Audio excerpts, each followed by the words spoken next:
All right, is everybody with me having opened up practice exercise 2 from GitHub Classroom? You've got it cloned, you've got it open, because we're going to code on the homework and work through some of the hard parts before I gave it to you and let you finish it out. This is bothering me, so I'm going to show you how to fix this.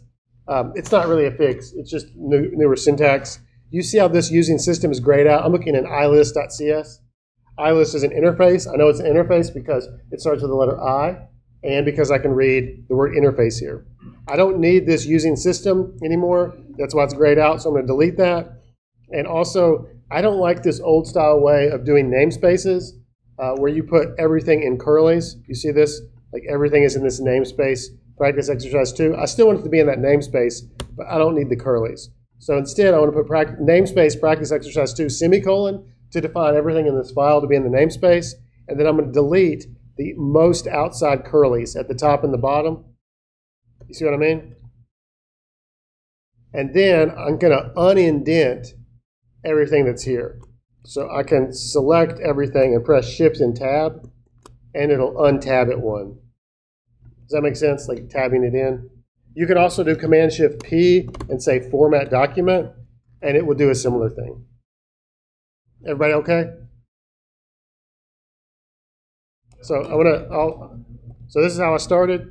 I'm going to delete using system because I don't need that. I'm not actually using system. I'm going to change this namespace syntax to be namespace, the name, semicolon, in which case I don't need these this curly and the last curly.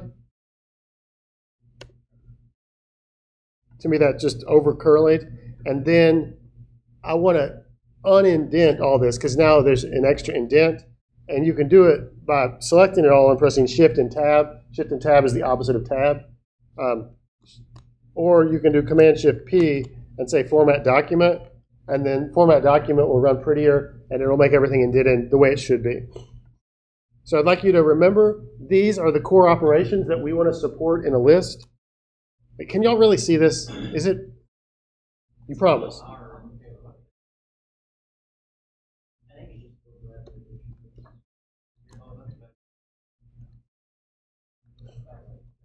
Okay.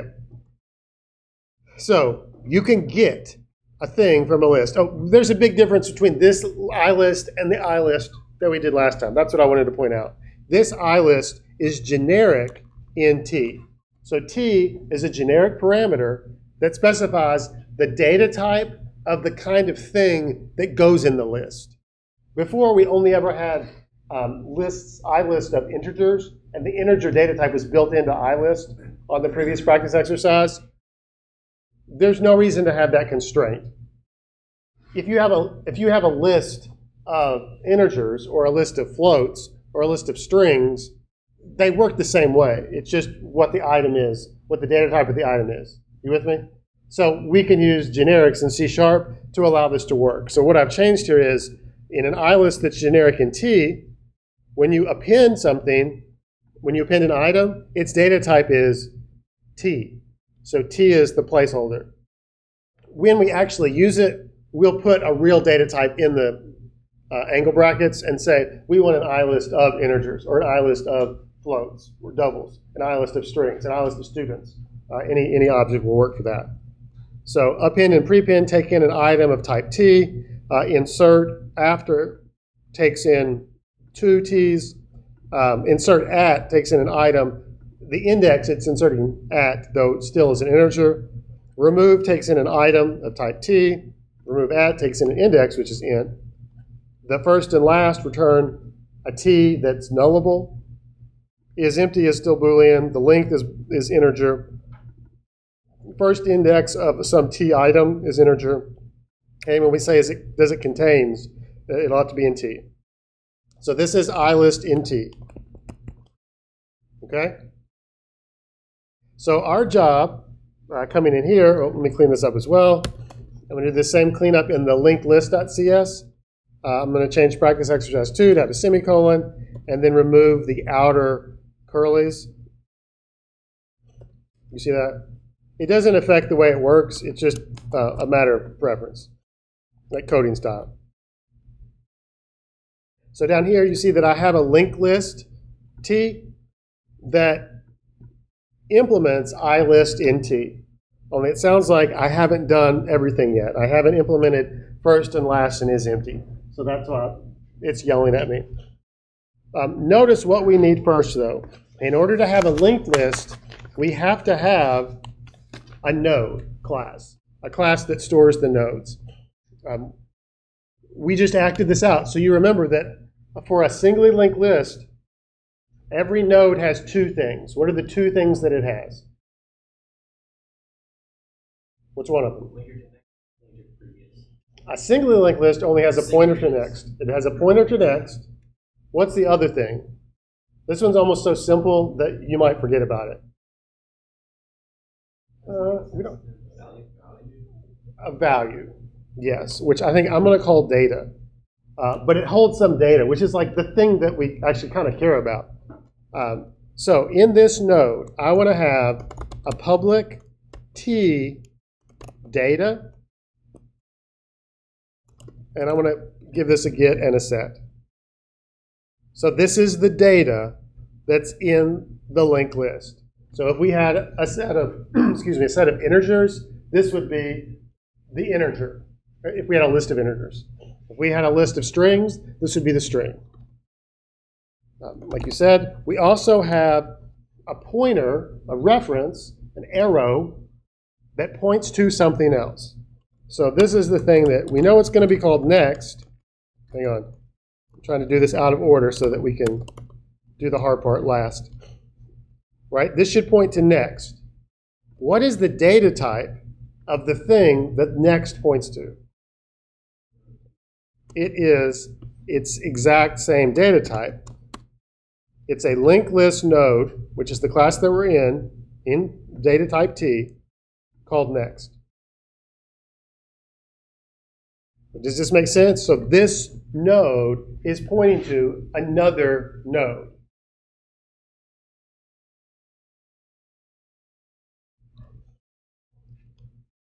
Okay.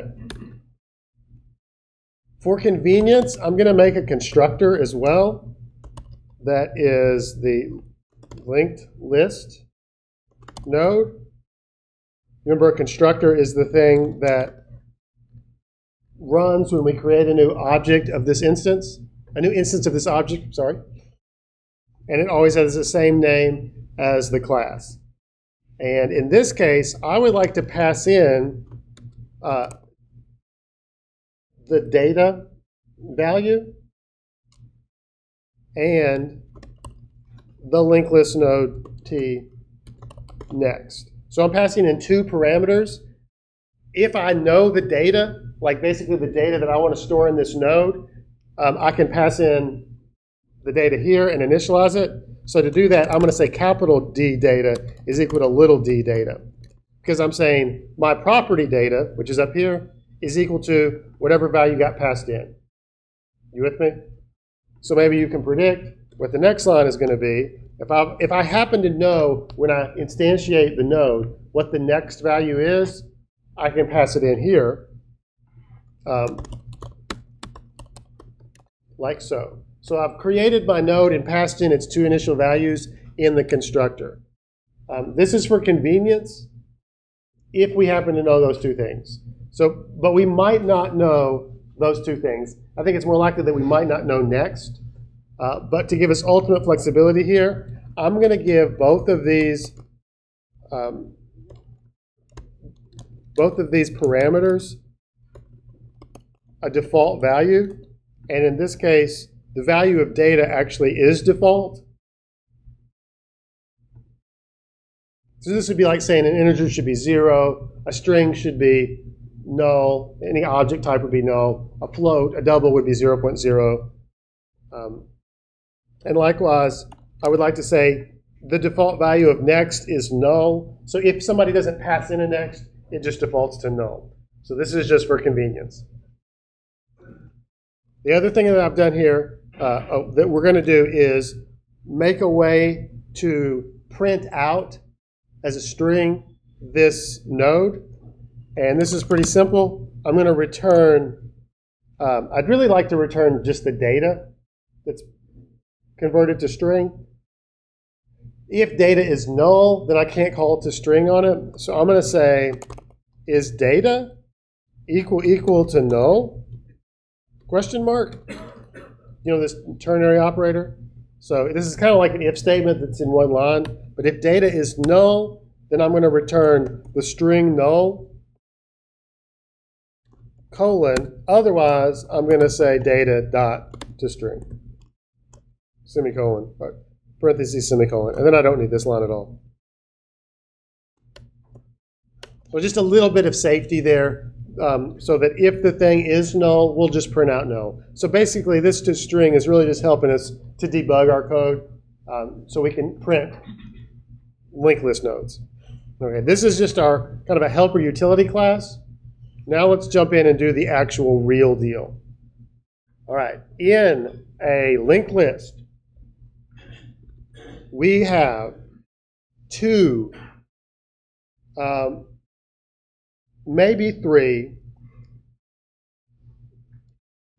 things we actually have to keep up with. We have to have both of these guys.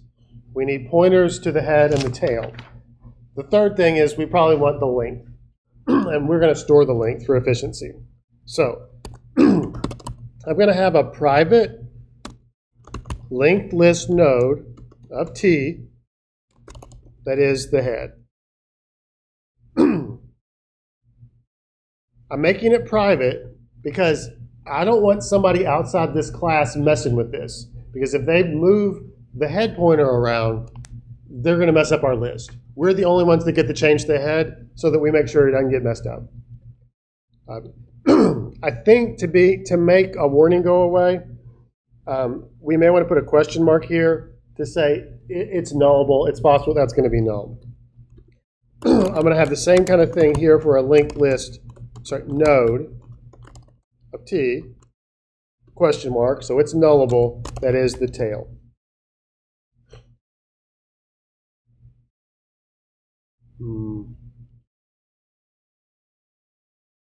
And I don't know, this doesn't exactly matter, but I guess you could say that these should have get and set. But this, if you're going to use capital H and capital T, it should be a property. If you're going to make them fields, which they were fields before they had the getter and setter, then they should have lowercase values by convention. I missed a semicolon here. Okay. So let's think about this. We're going to create a new linked list. What's this method called here? There's a special word for this method? A constructor. It rhymes with transformer. Loosely. What was that thing I was talking about last week? It was like mortgage and something? Was that this class? Storage. Storage and mortgage. Do they rhyme? It depends. What do we need to do to create a new linked list in the constructor? This is actually remarkably easy. One could almost say nothing. I'm going to say set the head and tail to be null. Because when we start, they should be nothing.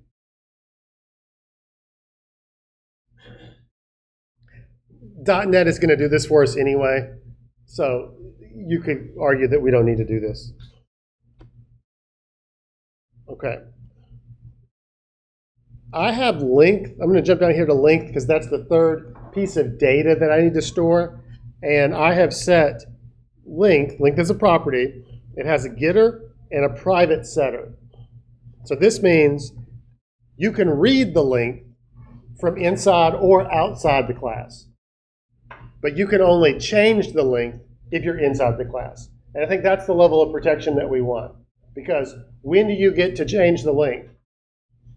You can't just change it whenever you want to. The length has to match how many things are in the chain.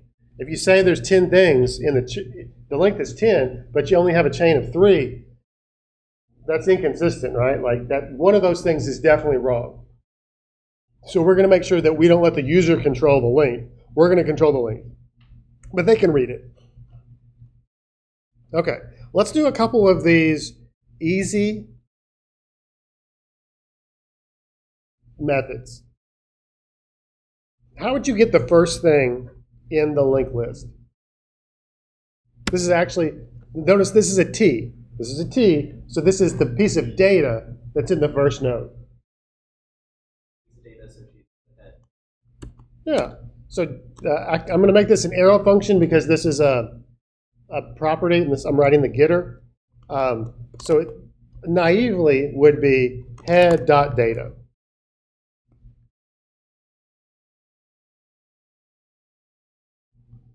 Does that make sense? This is the data associated with the first thing in the list. So when I say naively, what does that imply to you? There's some edge case that might break. When would that break? I mean, we're already getting this yellow underline. When there's nothing in, if head is null, you can't say null.data. So we really should check that. So we could check if head is equal to null, question mark. If it is, then first would be null.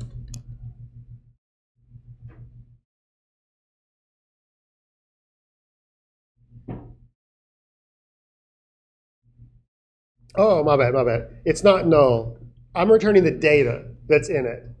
Null is not a legal value for integer. So the correct way of doing this is the keyword default. So default means whatever the default value is for this data type. If t is an integer, then it would have to return 0.0. Actually, but no, that doesn't make sense because I don't want to say that. I don't understand why I can't return null here because I said it was t question mark, but it seems like .NET won't let me do that. You see that?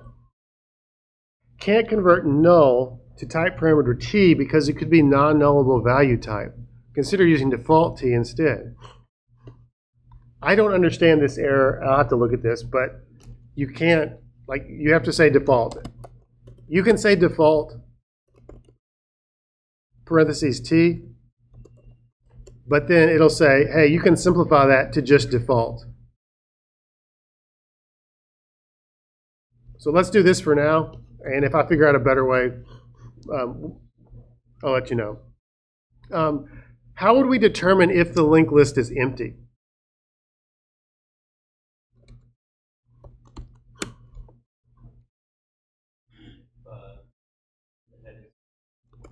If the head is null,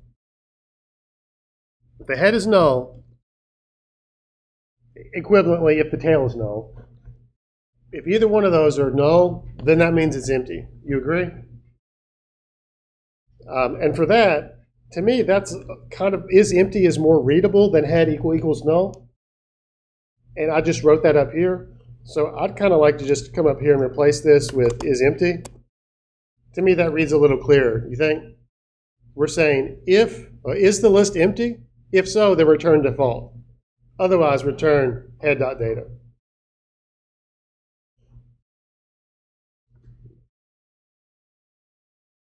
Okay.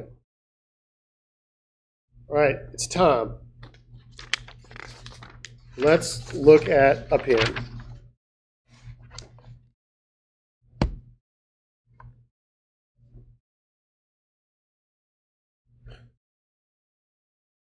You with me? Okay.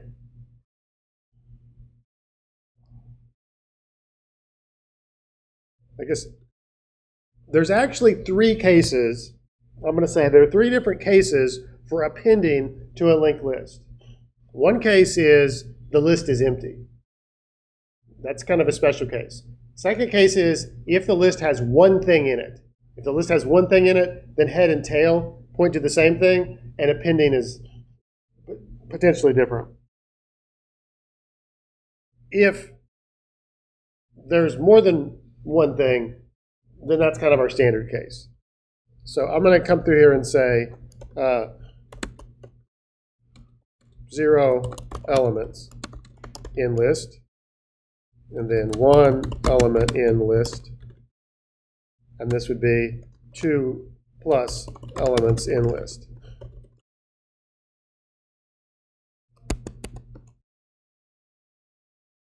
Okay. Okay.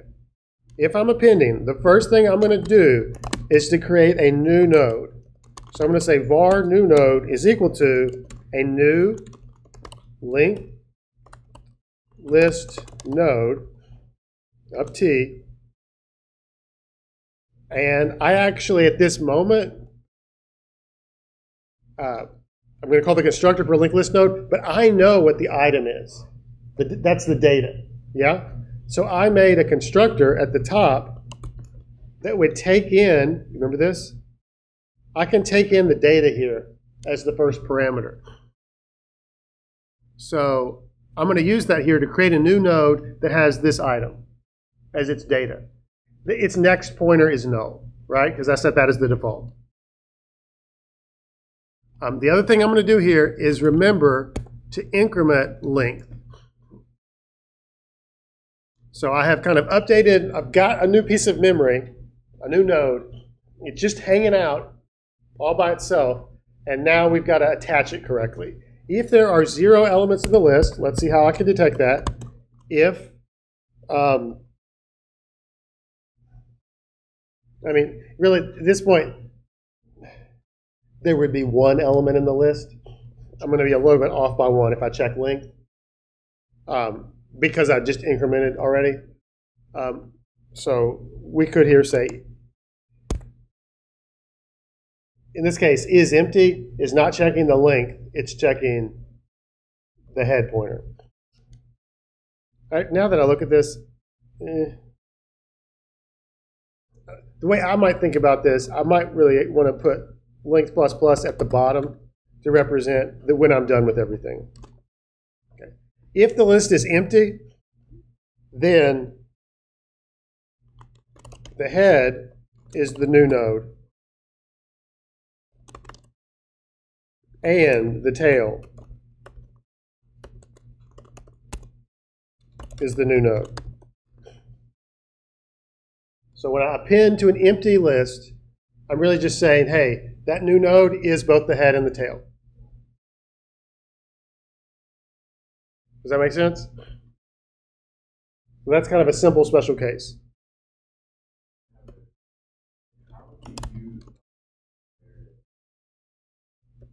Oh, what error do you get?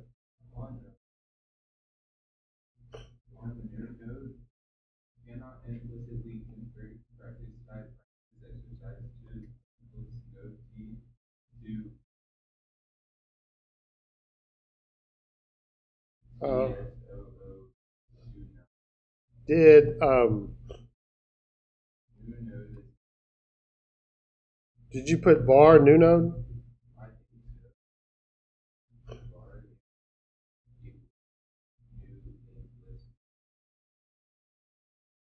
And you have this same constructor here, and this is in linked list node. Anybody else getting this error? I don't know, Gail. That's weird. Let me look at it after in a couple minutes. Okay. If there's 0 elements in the list, if this is the first thing we're adding, then I set the head and the tail to new node. Make sense? We acted this out. This was Andrew, right? He was all by himself, and he was holding head and tail. Okay. Else. If. How do I determine if there's 1 element in the list?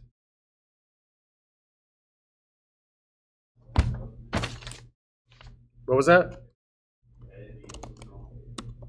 If the head and the tail are the same thing, then that means there's 1 element in the list. And in that case, I'm going to say that now head needs to point to, I've got my new node, and I'm going to say head.next is equal to the new node, because now I'm putting the new node after the head. So this is putting it after the head, right? I'm putting my left hand on the shoulder of the new node. The head is. And I'm going to set the tail equal to the new node. So keep in mind, like, what is in new node is a reference. It's the memory address of where that node is. So I think, oh, sorry, my comment got lost here. Okay. My third case, which is going to be everything else, is if there's not 0 or 1 elements in the list, which this is kind of my baseline case. And in this case, I want to say, what does it mean to append? Jump to the tail and say the tail's next is equal to the new node. So now the new node is at the end of the list, but I still need to do one thing to keep my list correct. And what's that? Set the tail to new node.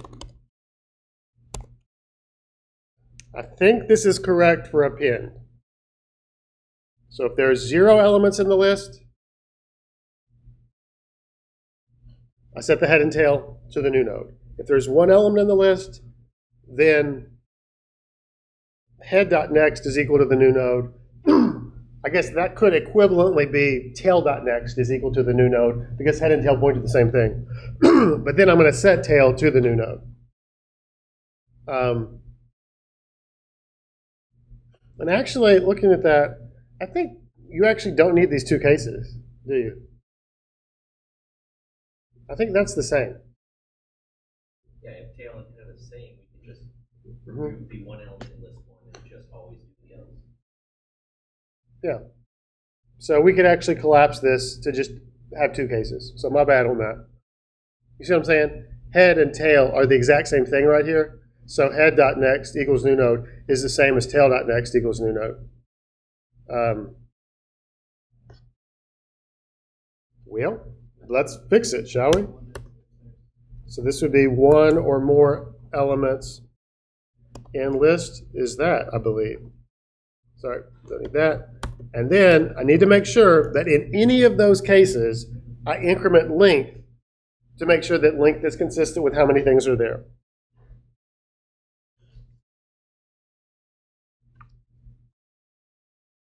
Okay. I would like to jump down to contains, and I think we can do that in these 3 minutes that are left. In order to check if this linked list contains the item that's given, what do we have to do to this linked list? We got to traverse. So how do we do linked list traversal? I'm going to say var current node is equal to head. All right, so this is the pattern that we're going to see. We're going to have a reference, a node reference to the head. So we're going to start at the beginning, and then we're going to say while, some condition here, while current node dot next does not equal null, we're going to do a loop. You see what this is saying? If you can go to the next one, if the next one is not null, then we can keep doing this. We're going to say in here our test. If current node dot data, I basically want to say equals the item. Give me a second here. Then that means we found it. Yeah? So I want to return true if the data equals the item that's passed in. Now we're running into a problem here because data type T that's generic might not implement equals. It might not overload that operator. Equals doesn't have a meaning on a class that you made up. If you create a student or an Uno card class, equal might not be defined. So we can't do it this way. But everything implements dot equals the method, because we inherit that from object. So I'm going to say if the data dot equals item, which is basically going to check memory reference, if it's a reference type. This could be overridden if somebody wanted to. So if we find it, we're going to return true. At the end of our loop, I'm going to say current node equals current node dot next. So I've said the pointer, which is equivalent to me pointing my hand out and saying, okay, are you Caleb? No? Okay. I'm going to follow your hand. I'm going to go to the next. Next, next, next. That's what this current node equals current dot node dot next does. So this is the essence of how we do traversal. Have a current node, have it point to the head, have a while loop that goes until as long as next is current node dot next isn't null, and then increment it by saying current node equals current node next. And we do have this, if you go through the whole loop and never escape here, never return true here, then you should return false. So this is an example of traversal. So I'd like you all to work on this. When we come back on Thursday, I would like to walk through one example of an insert and one example of a remove. But it would be good for you all to go ahead and do some work on that. Garrett? To what? To append. Append, yes. Ryan? A couple questions. First of all, we have the iList does not implement interface memory. Do we just do the quick fix for that? I don't know. It depends on what it is. That's right. Did you figure out your issue? No, I can see a guy too. Okay. Email me or come by. I want to help you. Okay. See y'all.